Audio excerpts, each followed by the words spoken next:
Herkese selamlar, ben Serhat. Bugün size söz verdiğim gibi Erasmus hakkında video çekeceğim. Arkadaşım yanımda Burak. Merhaba. Burak benim okuldan arkadaşım, aynı zamanda İstanbul'dan da arkadaşım. Burak'ı burada ayda bir görüyorum. Okulumuz var, sınıflarımız, derslerimiz aynı ama Burak pek gelmiyor. Evet, çok okula gitmiyorum. Doğru. Ev kiralamayla başlayalım. Burak, mesela sen evini ne kadara kiraladın? Ben evimi 255 euroya kiraladım. Odamı daha doğrusu, ama oldukça küçük bir oda, penceresi yok ama lokasyonu epey iyi, merkezi bir yerde. Places.com diye bir siteden kiraladım ama o sitede genellikle burada yaşayanlar biraz fazla pahalı olduğunu söylüyorlar çünkü Erasmuslulara yönelik olduğu için ev sahipleri biraz daha yükseltiyorlar kiraları. Onun dışında şişiriyorlar. Evet, biraz daha şişiriyorlar. Aynen bizdeki gibi. Benim Erasmus koordinatörümün attığı bir liste var, evleri bulabileceğiniz. Ben o listeyi şimdi aşağıya ekleyeceğim. Evlerin olduğu siteleri görebilirsiniz. Tek kişilik odalar var 250 euroya. Ben de 250 euroya kalıyorum ama tek kişi değil benimki. Mesela nerede kiralanırlar evlerini? Güzel semtler, muhitler neresi Lizbon'da?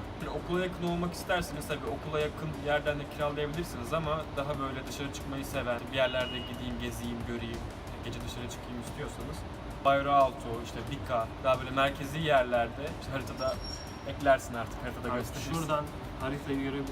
Aynı zamanda aşağıya da ekleyeceğim ben haritayı. Benim kaldığım yerde San Sebastião, Saldanya ve San Sebastián'ın tam arasında bir yerde kalıyorum. Çok güzel yerler. Akşam mesela rahatlıkla gece evinize gelebilirsiniz. Saldanya, San Sebastião, Bika, Alameda, işte Baixada. Baixada genelde gece kulüplerinin, Erasmus öğrencilerinin çok fazla olduğu bir yer. Buralarda kalabilirsiniz.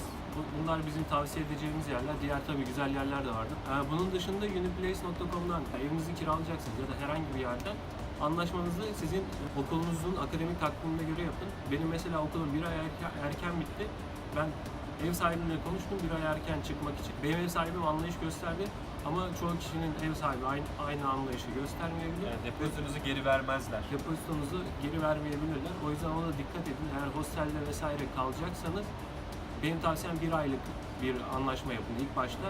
Daha sonra beğenirseniz devam ettirirsiniz ve tek kişilik oda bulma ihtimali de çok fazla. Ev fiyatları genelde 250-200 ve 400 arasında değişiyor. Eğer okulunuzun yurdu varsa kesinlikle yurtta kalın. Hem sosyalleşme açısından hem de ucuzluk açısından yurtta kalmak bence çok daha iyi bir